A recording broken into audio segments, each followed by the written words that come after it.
दोनों जगह। अरे ना, जो आदमी ना हर तरह की डिश खाना चाहता है ना, वो भूखा ही मरता है। शुक्रिया शो में आने के लिए। थैंक यू जी, और कोई हमारे दोस्त? जी भाई साहब। नमस्कार कपिल जी। नमस्कार जी, कैसे हैं आप?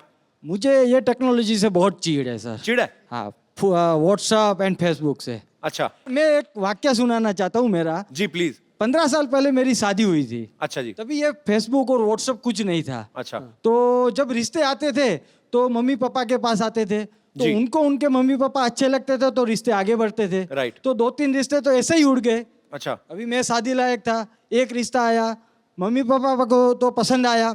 अच्छा। कि चलो इनके मम्मी पापा अच्छे हैं। उन्होंने लड़की देखी, लड़की देखने के बाद मुझे बताया कि रिश्ता आया है। अच्छा। तो मैंने सोचा कि चलो अभी मुझे भी देखने जाना रहेगा। अच्छा। तो मैं देखने गया तो लड़की ने थोड़े नखरे किए और 2 मिनट ही देखने को मिला। अभी उसमें कैसे पसंद करे? 2 मिनट में तो 3 घंटे भी देखोगे, लड़की तो वही रहेगी ना, बदलेगी लड़की थोड़ी तो ना। वही रहती है, मगर 2 मिनट में देखने में कैसे पसंद पर करेंगे? टेक्नोलॉजी का इसमें क्या लेना देना हुआ? सर आजकल फेसबुक हो गया है। हाँ। अगर लड़की का नाम आया फेसबुक पे, मैंने डाला हेतल, तो 10 हेतल आ जाएगी, उसमें से मैं चॉइस कर सकता हूँ अच्छा। कौन सी हेतल है।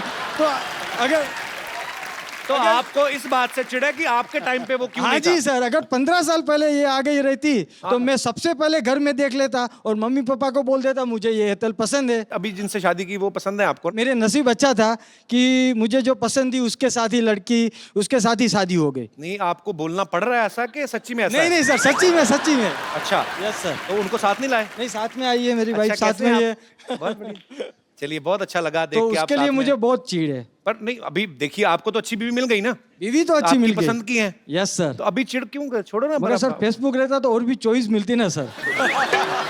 आप सुन रही हैं? अभी भी थाली भरी पड़ी है, इनको है कि मैं कहीं एक सब्जी टिका लूंगा। चलिए, बहुत अच्छा लगा सर आप हमारे शो में Thank आए। you, sir. काम क्या करते हैं आप मुंबई में? सर बिजनेस, किस चीज का? Garment manufacturing. ओके, तो आप भी अपनी दुकान के पहनते हैं? नहीं सर, मैं लेडीज के बनाता हूँ, जेंट्स के नहीं बनाता हूँ। मेरी वाइफ को पहनाता हूँ। ध्यान रखा करो इन पे। आपने लेडीज के कपड़े ही क्यों चुने, जेंट्स के क्यों नहीं चुने आपने? सर उसका You एक racist? एक कारण है। यस सर, उसका एक रीजन है। जी। मैं आपको बताता हूँ कि जब शादी हो जाती है तो आदमी सबसे पहले अपनी बीवी के लिए ही कपड़े खरीदेगा। जी। बाद में अपने बच्चे के लिए, जी। और कुछ बचेगा अपने पास तो अपने लिए खरीदेगा। आए, तो so sweet. बीवी लेडीज के कपड़े में कमाई ज्यादा होती है ना सर। पॉइंट है आदमी की बात में। चलिए, बहुत बहुत शुक्रिया आपका शो में आने के लिए। Thank you sir. मेरे पास एक बड़ा खूबसूरत सा गिफ्ट है भाई साहब के लिए। भाई साहब, आपको बड़ी प्रॉब्लम है, उस समय में ये नहीं होता था, वो नहीं होता था। मैं आपको एक फोन दे रहा हूँ, बड़ा खूबसूरत मोबाइल है, इसमें सब कुछ है। अपनी बीवी को छोड़ के जिसको मैसेज करना करिए। बहुत बहुत शुक्रिया sir. Thank you thank you thank you so much. Thank you, congratulation. पाजी, आज मुझे ना बहुत संभल के और बड़ा सतर्क रह के बोलना पड़ेगा। अरे भाई, फिर कॉमेडी कैसे होगी? कॉमेडी भले ही कम हो जाए पाजी, लेकिन थोड़ा सा मजाक गलत हो गया ना, मैटर सीरियस हो जाएगा। ओ, तो सुन, तू सच बोलियो। जी। जब भी द्वंद्व हो सीधा चलो, सच के रास्ते पे चलो, नैतिकता से कोई समझौता मत करो, कोई पीठ नहीं लगा सकता। क्या बात है।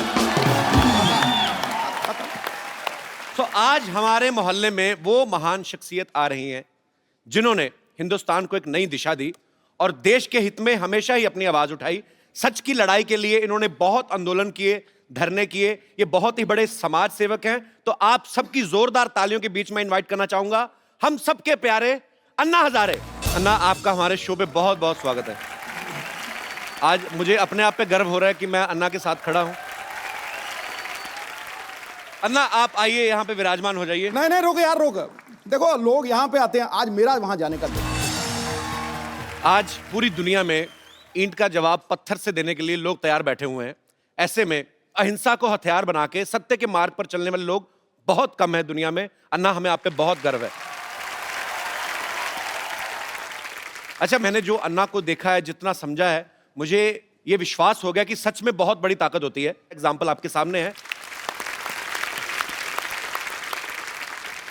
पाजी, मैं तो कहता हूं थोड़ी देर के लिए आप भी अन्ना के पास आके बैठ जाओ। आप यकीन नहीं करेंगे, इनके बगल में बैठने वाले सीएम भी बन जाते हैं।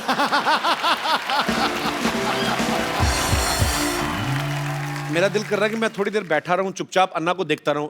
आपने इतने शो किए हैं, जी। इतने एक्टर्स, इतने बड़े बड़े लोग, जी।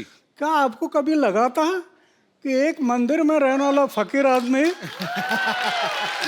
उसके साथ भी आप शो करेंगे? मैंने अन्ना, बहुत बहुत धन्यवाद आपका, आप आए। अन्ना एक बात बताइए, आपको करोड़ों लोग फॉलो करते हैं, आप खुद क्यों नहीं पॉलिटिक्स में आते? मैं अगर पॉलिटिक्स में गया जी और इलेक्शन के लिए खड़ा हो गया जी।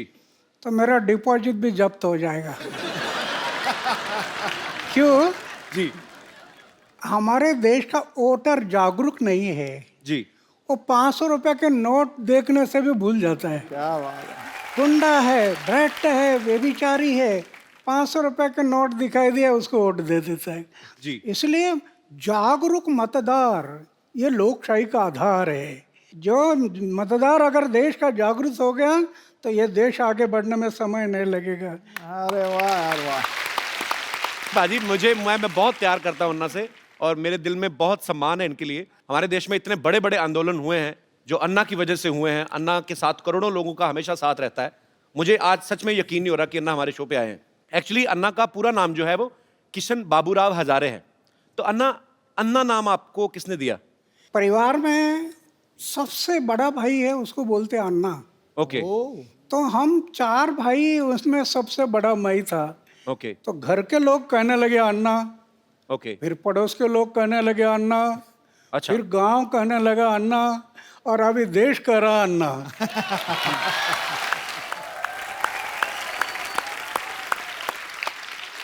अन्ना, जितना मैं जिंदगी को समझता हूं, जितना मैंने देखा है, मेरी शादी हुई नहीं, आम आदमी जो है, अच्छा आम आदमी भी आजकल आप बोलते हो तो अपने आप खास हो जाते हो। आम आदमी को बीवी की सेवा से फुर्सत नहीं मिलती अन्ना, फिर आप देश सेवा, मानव सेवा, आपको ये प्रेरणा कहां से मिलती है अन्ना? ये जो प्रेरणा है, जी जैसे मैं अपने जीवन में जो सोच रहा था, जी। अरे क्या चक्कर है, जन्म में आता कुछ लेकर आता नहीं, जाता कुछ लेकर जाता नहीं, उम्र भर मेरा मेरा मेरा मेरा मेरा मेरा, हाथ में कुछ नहीं, लेटरिन का डब्बा गुम हो गया तभी सोचते बैठते मेरा किस लिए जीता। एक दिन मैंने सोचा आत्महत्या करना। एक स्वामी विवेकानंद की किताब हाथ में आई, जी पढ़ना शुरू कर दिया, और एक ही बात समझ में आ गई, हर इंसान के लिए मनुष्य जीवन मिला सेवा करने के लिए मिला। 25 साल की उम्र में मैंने तय किया कि जब तक मैं जीऊँगा मेरे गांव, मेरा समाज और मेरे देश की सेवा करूंगा, और जिस दिन मैं मरूंगा गांव, समाज और देश की सेवा करते करते मरूंगा। ये मैंने व्रत लिया। अरे वाह। तो आपका जो प्रश्न है बीवी का, अभी मैंने सिर्फ शादी किया नहीं, लेकिन परिवार छूटा नहीं। जी। छोटा 4 दीवारों के अंदर एक छोटा सा परिवार में करना था जी। वो छोटा ना करते हुए बड़ा बन गया। क्या बात है। पूरा देश परिवार हो गया। अच्छा अन्ना, आपको याद है आपने आज तक कितने आंदोलन अनशन किए होंगे आज तक पूरी जिंदगी में? जब मैंने तय किया कि जब तक जीऊंगा समाज और देश के भलाई के लिए जीऊंगा, जी। तो समाज के भलाई के लिए, देश के भलाई के लिए 16 बार मैंने अनशन किया। वाह। राइट टू इन्फॉर्मेशन, ये कानून जो बना पहले हमने बनाया, वो क्या बात है। राइट टू इन्फॉर्मेशन पूरे देश में अभी लागू हो गया, गरीब लोगों को न्याय मिलने लगा। जी। ऐसे महाराष्ट्र में 8 कानून बनाए। अभी अभी लोकपाल का बिल जी। सरकार नहीं कर रही थी, रामलीला मैदान पर बैठ गया जी। और आंदोलन शुरू किया। सरकार एक ही बात के लिए डरती है, जी। वो सिर्फ मोर्चा और धरने से नहीं डरती, सरकार सिर्फ गिरने से डरती है।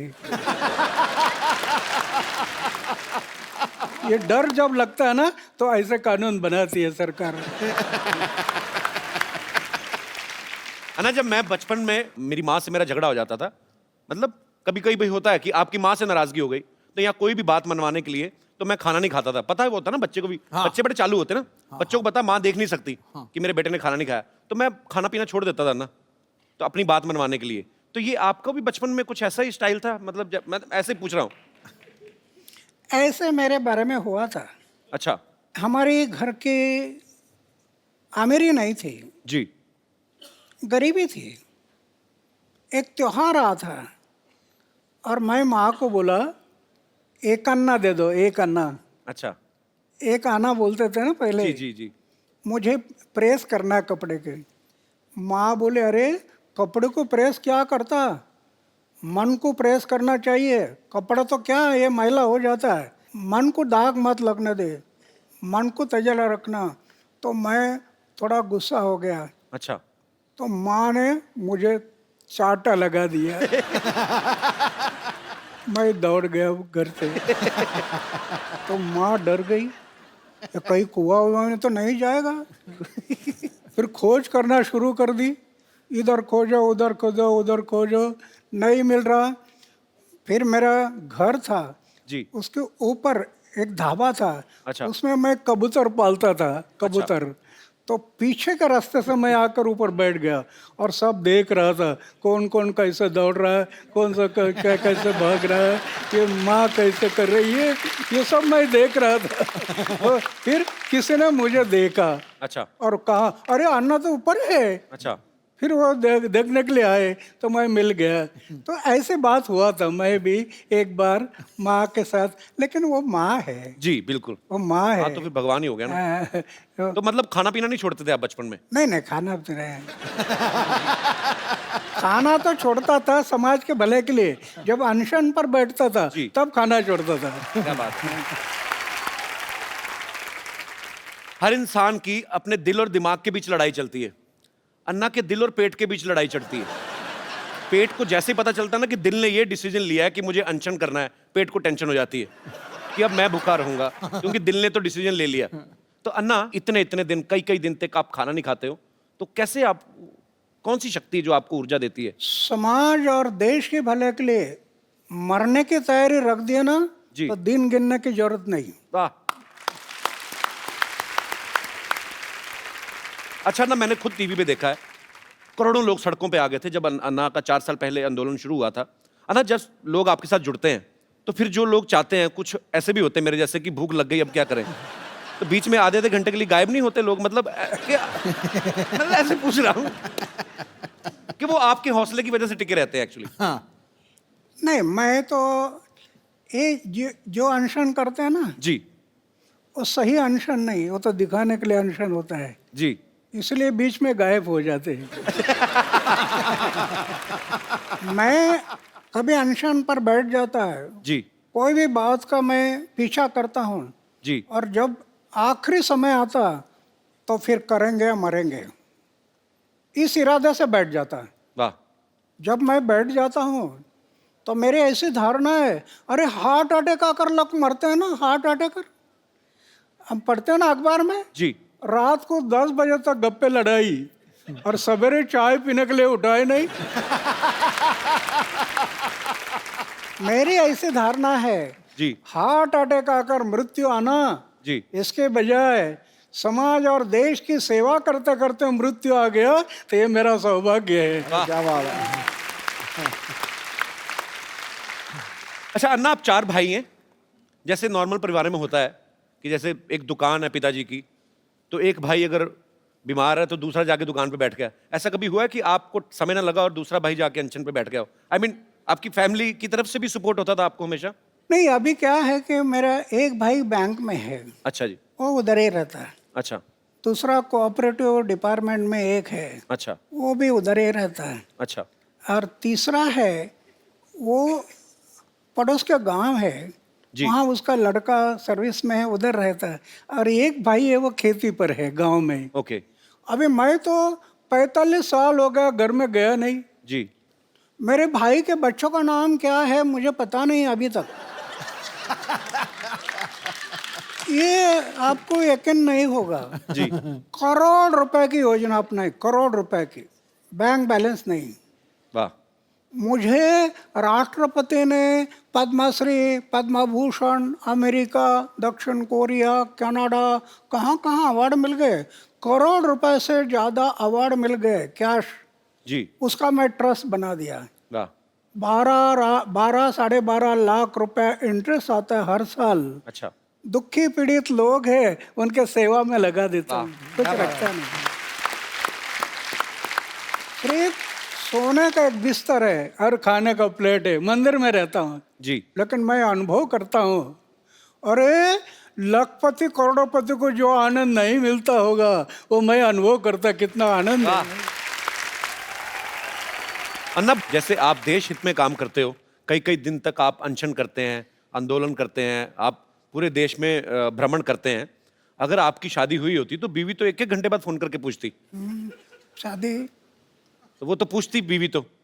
यही तो खतरा मुझे लग रहा था।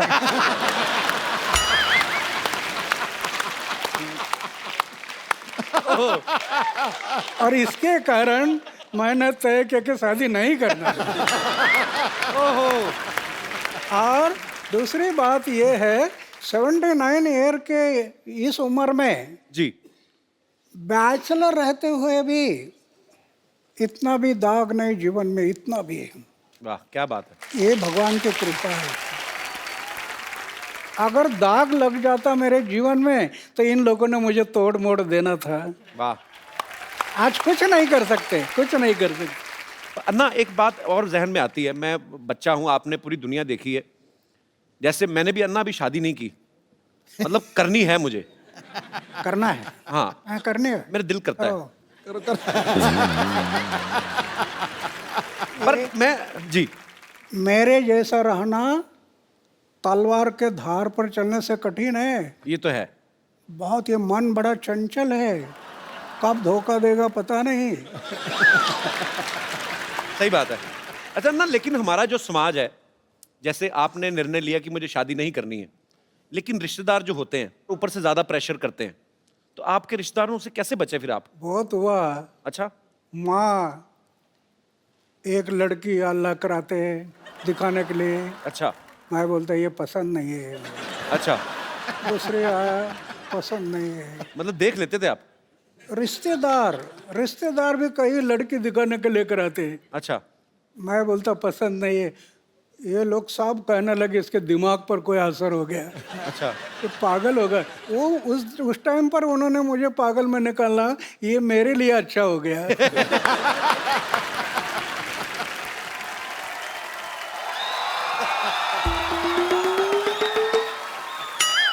Hello hello, pen. अरे व्हाट ए पेट्रियोटिक डे।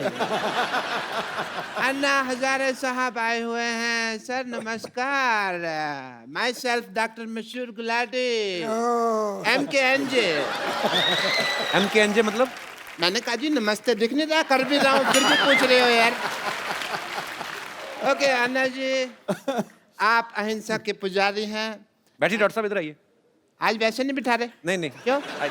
अन्ना के सामने बदतमीजी नहीं करनी, बैठिए। इतनी इज्जत आज तक इस आदमी ने मुझे नहीं दी।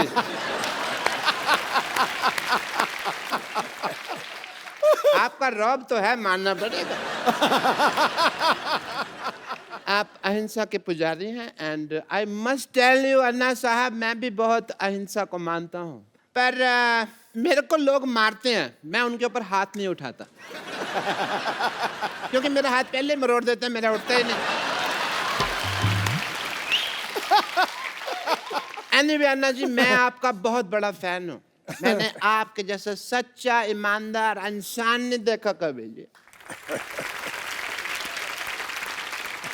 और मैंने आपके जैसा झूठा 420 नहीं देखा कभी। आप अन्ना के फैन कैसे हो सकते हैं? एक भी आदत है आप में अन्ना जैसी? अरे क्या बात कर रहे हो यार। और मैंने ना अन्ना की तरह समाज सेवा करने का ठान लिया है, पता है आपको। मैंने ना गरीबों में राशन बांटा, आपको पता है। और बाद में अन्ना दुकानदार ने पीटा इनको क्योंकि उसका राशन बिना पूछे बांट रहे थे ये। फिर मुझे नहीं पता था ना कि दान देने के लिए पूछने की जरूरत होती है। मैंने तो ये सुना था कि राइट हैंड से दान दो तो लेफ्ट हैंड को पता नहीं चलना चाहिए, तो मैंने ये बाएं हाथ जेब में डाल लिया। पर दुकानदार ने देख लिया, फिर दाएं बाएं दोनों से उसने मुझे पीटा। खैर छोड़ो इस बात को। आपको पता है कि एक बार मैंने 4 लोगों के साथ मिलके एक बुजुर्ग आदमी को सड़क पार कराई है। तो आप अकेले भी करा सकते थे, 4 लोगों की क्या जरूरत थी? वो मान नहीं रहा था ना सड़क पार करने को, तो जबरदस्ती की मैंने। मैंने कहा इसकी सुनेंगे तो हम तो कभी समाज सेवा कर ही नहीं पाएंगे ना। आपको इस बात के लिए मार पड़ सकती है डॉक्टर साहब। अहिंसा के पुजारी यहाँ बैठे हुए हैं और तुम हिंसा की बात कर रहे हो। अच्छा अन्ना जी, एक बात बताइए, आप अनशन पे बैठते हैं, धरने पे बैठते हैं, आपको कोई कुछ नहीं कहता, मेरे को उठा के बाहर फेंक देते हैं, ऐसा क्यों? तुमने कब दिया धरना? तो झूठ बोल रहे हो आप तो। मैंने धरना दिया ना, वो पब्लिक गार्डन में 200 दिन धरना दिया मैंने। अन्ना इसने पता क्या किया? ये पब्लिक गार्डन में बैठ गए, बैठे बैठे इन्होंने वहां पे जाके कमरा बना लिया एक। उसको धरना थोड़ी, उसको तो कब्जा बोलते हैं। कमरा नहीं बनाया था, 2 BHK बनाया था वहां पे। अन्ना ये आदमी बहुत झूठा है, ये नकली डॉक्टर है, इसके पास ये डिग्री भी फर्जी है। फर्जी? चुप कर रहे हो, फर्जी डिग्री कैसी है? मैंने 10,000 रुपए में खरीदी है ये डिग्री। Get out! पाजी आपको पता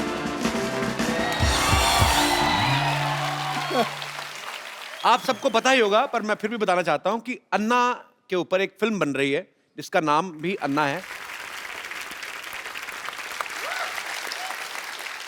अन्ना, देश सेवा करते करते आपने तो खैर आप तो दिल से कर रहे हैं, पर आपने कभी सोचा था आपके ऊपर कभी कोई फिल्म बनाएगा कोई डायरेक्टर? एक फकीर आदमी उस पर ऐसे फिल्म बनेगी ये मुझे सपना में भी कभी नहीं लगा था। लेकिन जो काम खड़ा किया है जी वो पूरे देश में फैल गया था। जी और हमारे जो रविंद्र जैन के भाई है मनेंद्र जैन, जी उनको लगा कि ये काम समाज के सामने जाना बहुत ज़रूरी है। बहुत जरूरी है। जी वो मुझे बताने लगे कि ऐसे ऐसे फिल्म बनानी है जी और उसमें जो काम करने वाले लोग हैं जी इन्होंने इतना मेहनत किया। मैं फौज में था, बर्फ में रहा, 7 साल बर्फ में रहा, जी तो मैंने 6 डिग्री माइनस हिमालय में उधर जाकर इन्होंने शूटिंग किया। तो ऐसे कई जगहों पर जो काम हुआ वो जनता देखने से उनको जरूर इसमें प्रेरणा मिलेगी, नव युवकों को प्रेरणा बिल्कुल मिलेगी। बिल्कुल। आप फिल्में वैसे देखते हैं कभी अन्ना? अभी मैं फिल्म नहीं देखता, पहले देखते थे पहले तो आप? देखता था। मेरी उम्र थी 13-14 साल की, तब मैं फिल्म देखता था। अच्छा। और भाई ऐसा देखता था कि नया फिल्म का फर्स्ट शो, अरे क्या बात है। अगर फर्स्ट शो चला गया तो मुझे इंटरेस्ट नहीं आता फिर क्या बात है, सबसे पहले देखनी है। उस टाइम पर। अन्ना, मैं आपको कुछ फोटोग्राफ्स दिखाऊं, आप पहचानेंगे कौन है? ये है अन्ना टीवी में, इनको पहचानते हैं आप? हाँ, दिलीप कुमार जी है। अरे क्या बात है। और दूसरी एक और दिखाइए। अन्ना, इनको पहचानते हैं आप? ये उस टाइम पर इतना नहीं थे। इनका नाम पता है आपको? हाँ, नाम तो अभी भूल गया है पर लेकिन जानता हूँ। अन्ना, ये शाहरुख खान है। शाहरुख खान, शाहरुख खान है। अन्ना, इनको पहचान रहे हैं आप? वैजयंती माला है। ये अपना वो दिलीप कुमार और वैजयंती माला साथ में थे ना फिल्म जी में। जी जी। नया दौर में कौन थे? नया दौर। क्या बात है, नया दौर में। जी और दिखाइए। अन्ना, इनको जानते हैं आप? अन्ना, ये मुझे बहुत अच्छी लगती हैं। मतलब अच्छे तरीके में अच्छी लगती है, मतलब बहुत अच्छा काम करती हैं ये। अच्छा। अन्ना, ये दीपिका पादुकोण है। दीपिका। दीपिका हाँ, बहुत प्यारी है अन्ना। ओके। पर अन्ना, उस समय आपको कौन सी हीरोइन ज्यादा मतलब अच्छी लगती थी आपको, खूबसूरत? नहीं उसमें क्या है, ये जैसे हीरोइन है तो मैं उनका काम पर देखता था, उनके हाव भाव, उनके एक्टिंग, वो मुझे जो पसंद आते थे। जी। देखने के लिए अच्छे लगते, ये मुझे अच्छे नहीं, उनका काम। कप्पू और कप्पू, हे कप्पू, क्या है? वो किशन जी आने वाले थे, आए क्या? कप्पू आई!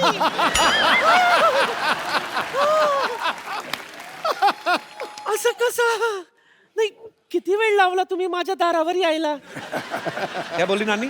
कितना वक्त लगा दिया मेरे चौखट पे आने के लिए? नानी, ये अन्ना हजारे जी हैं। दुनिया के लिए।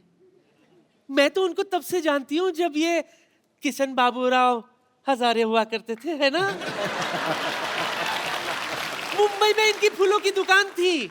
अच्छा। हाँ, ये देखिए मैं आपके लिए क्या लाई हूँ।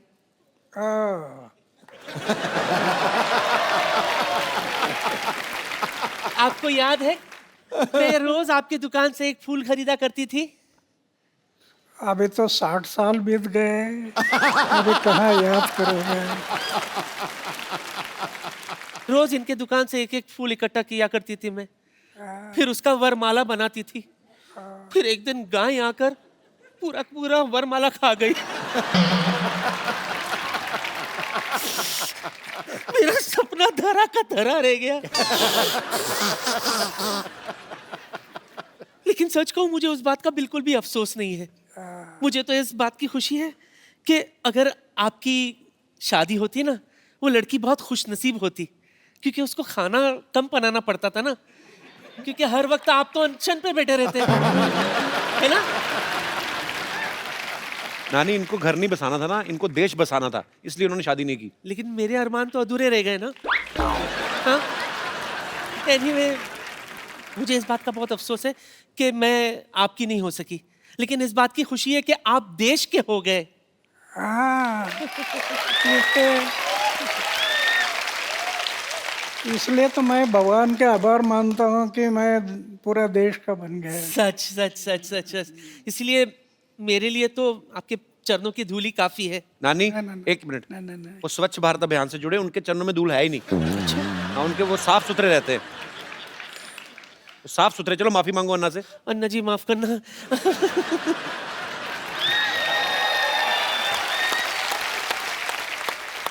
अच्छा अन्ना, हमने सुना है कहीं पे, आपके बारे में पढ़ रहे थे तो ऐसे सुना था कि फौज में जब आप भर्ती होने गए तो जो मापदंड होते हैं प्रॉपर की, हाँ, फिजिकल फिटनेस और ये सब चीजें, तो एक दो चीजों में शायद आप पास नहीं हुए थे, तो उसके बावजूद भी उन्होंने आपको फौज में भर्ती किया, तो उसके पीछे क्या कारण था अन्ना? 1962 में चाइना ने हमारे ऊपर हमला किया जी।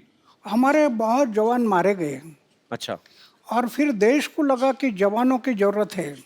मेरी ऊंचाई नहीं थी, अच्छा।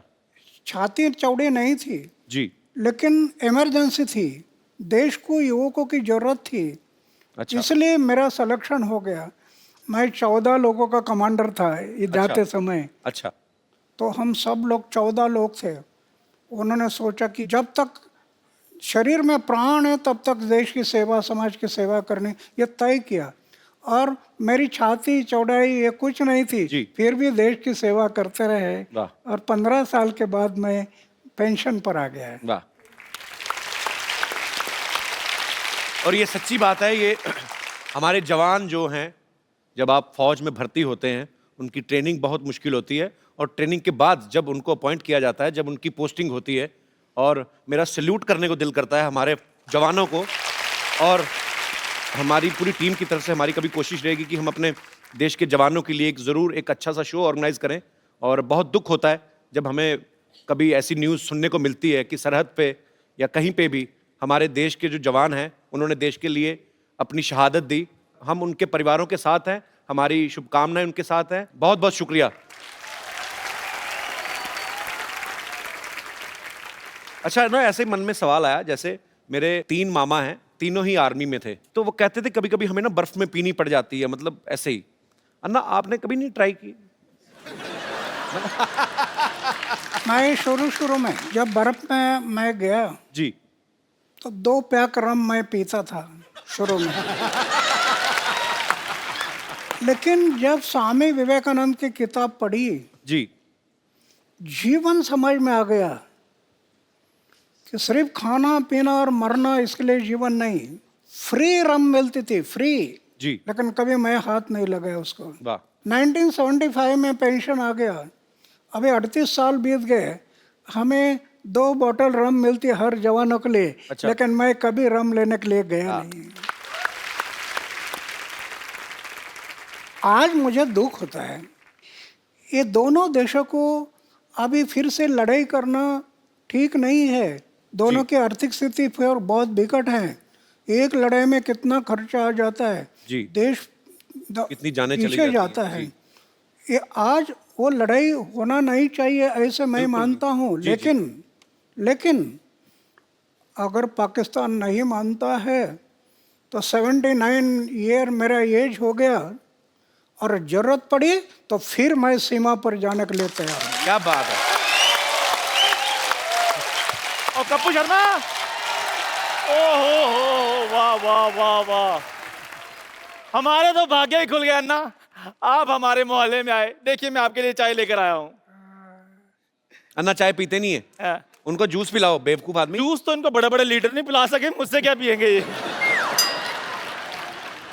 देखा पाजी, आज पहली बार इसने फंबल नहीं मारा आके। पूरी लाइनें कड़क करके बोली हैं। हाँ। ये मतलब ये अन्ना के पास आने का जादू है, ये आदमी में अपने आप कॉन्फिडेंस आ जाता है। और मैंने इनसे ही ये सारी चीजें सीखी हैं। इनसे तो मैंने सादा जीवन जीने का, उबलते हुए विचारों को। ओए, उबलते विचार नहीं, उच्च विचार। हाँ तो अब मेरा काम चाहेगा, मेरे विचार तो उबलेंगे ही ना।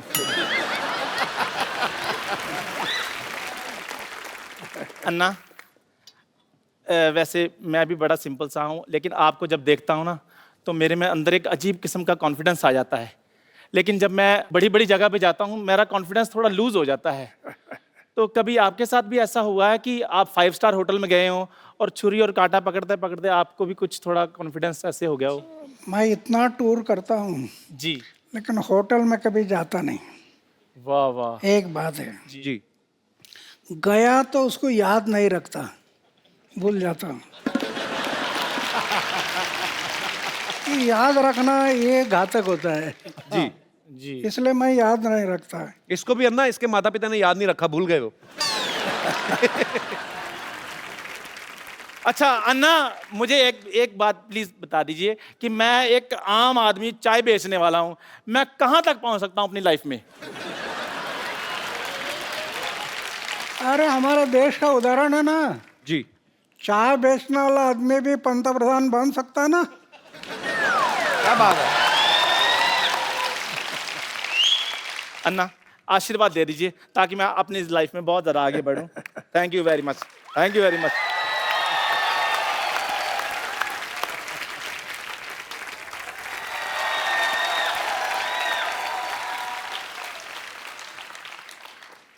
कपूर भैया, क्या है? अब मुझे स्कूल नहीं जाना। क्यों, क्या बात हो गई? अरे वहाँ मुझे रोज मुर्गा बना देते, बड़े को क्या मैं मुर्गा बनूंगा? अन्ना जा रे जी, आशीर्वाद दो, आशीर्वाद दो। कैसे हो? मैं तो ठीक हूँ, पर आपसे मुझे क्वेश्चन पूछना था। बैग उतार दे बेटा, इतना भारी बैग क्यों लगा तुम? भारी नहीं है, हाँ। पर मैं ये कह रहा था कि आपके टाइम पे भी स्कूल में पनिशमेंट मिलता था, मतलब जी हाँ, हमारे टाइम पनिशमेंट मिलता, छड़ी थी, छड़ी। गलती किया तो ऐसा हाथ करना और टीचर मारता था छड़ी से। तो वो तो मेरी हमारे हैबिट है। मराठी में कहावत थी, छड़ी लागे छम छम, विद्या ये घम घम। ऐसी कहावत थी। लेकिन अन्ना आजकल बंद हो गया है स्कूलों में ना, अभी नहीं, आजकल नहीं मारते। अभी मारने के लिए परमिशन नहीं, जी। इसलिए तो शिक्षा का दर्जा डाउन हो गया। अन्ना ये मेरे को बड़े सवाल इसने मुझे बोला था कि मैं अन्ना से पूछना चाहता हूँ। जैसे आजकल ना बच्चे मोबाइल पे ज़्यादा गेम्स खेलते हैं, तो अब ये बच्चों की तरफ से ये सवाल था कि आप बचपन में क्या खेल खेला करते थे? हम तो गांव में लगोरी थी, लगोरी। अच्छा। ये पत्थर एक के ऊपर एक रखना, हाँ। और उसको तोड़ना। हाँ फिर ईटी डांडू, वो हाँ, डंडा वो और डंडे ईटी गिल्ली के साथ। गिल्ली डंडा। घुमाना है। फिर खो खो, हाँ कबड्डी, जी। ऐसे खेल हम लोग खेलते थे। तो शरीर भी फिट रहता था। हाँ, आप मोबाइल वगैरह सब सीखना है, लेकिन साथ साथ चारित्र को संभालना, आचार शुद्ध रखना, विचार शुद्ध रखना, जीवन निष्कलंक रखना, दाग नहीं लगना जीवन में, बेदाग जीवन है, तो आप कल के महापुरुष बन जाएंगे। अच्छा बेटा, समझ में आई अन्ना की बातें ना? चलो पाँव छुओ, आशीर्वाद लो, चलो।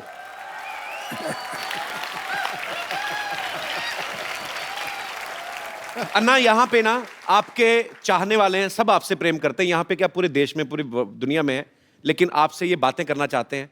तो जो भी अन्ना जी से बात करना चाहते हैं वो अपना हाथ खड़ा कर सकते हैं। जी।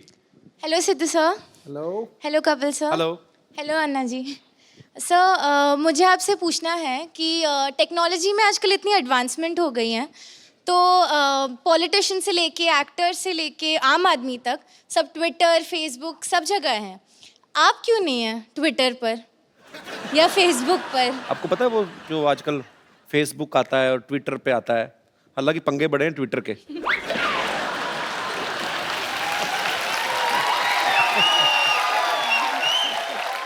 नहीं, मेरा ये दुर्भाग्य है कि मैं ज़्यादा पढ़ाई नहीं कर सका, लेकिन विज्ञान ये बढ़ते जा रहा है।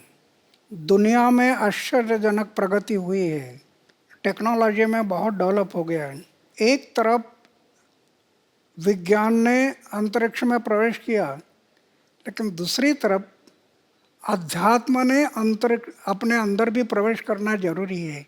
अध्यात्म ने हर एक इंसान के भीतर प्रवेश करना, अगर वो प्रवेश नहीं किया तो विज्ञान इंसान को विकास की भूलताप देकर विनाश की तरफ लेकर जाएगा। तो कहने का तात्पर्य ये है कि हर बात ट्विटर पे करना जरूरी नहीं है।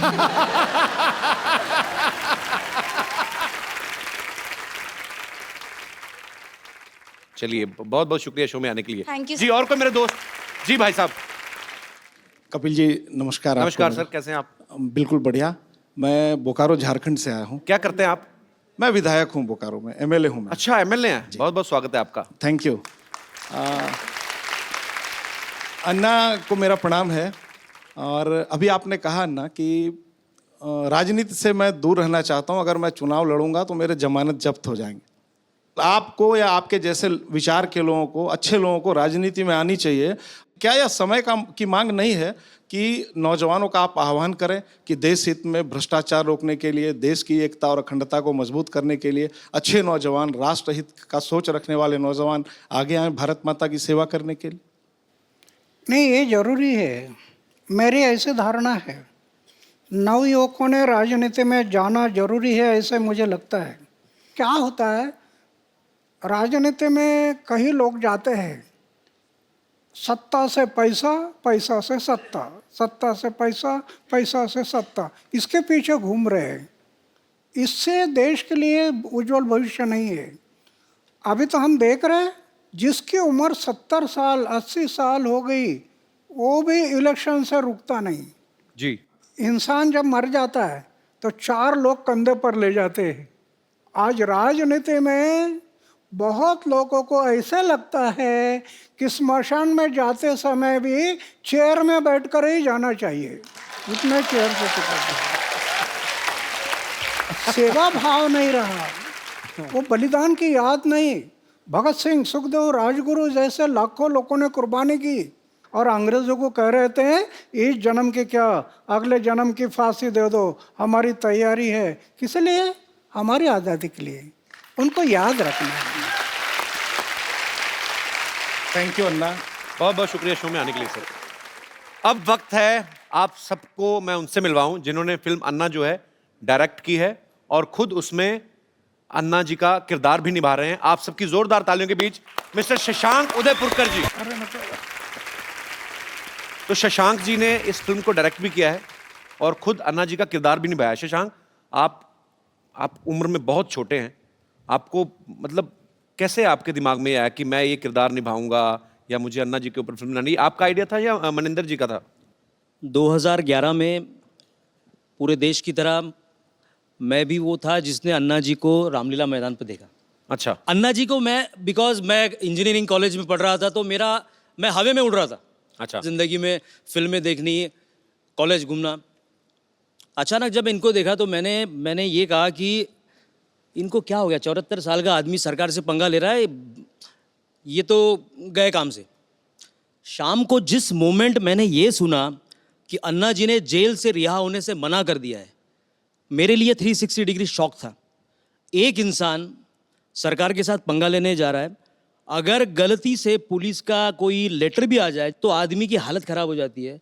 अन्ना जी कहते हैं कि ना मैं जेल से निकलूंगा और मैं यहीं अनशन शुरू करूंगा। मैं समझ गया था ये बिरला व्यक्तित्व है और ये जो चाहे वो कर सकते हैं।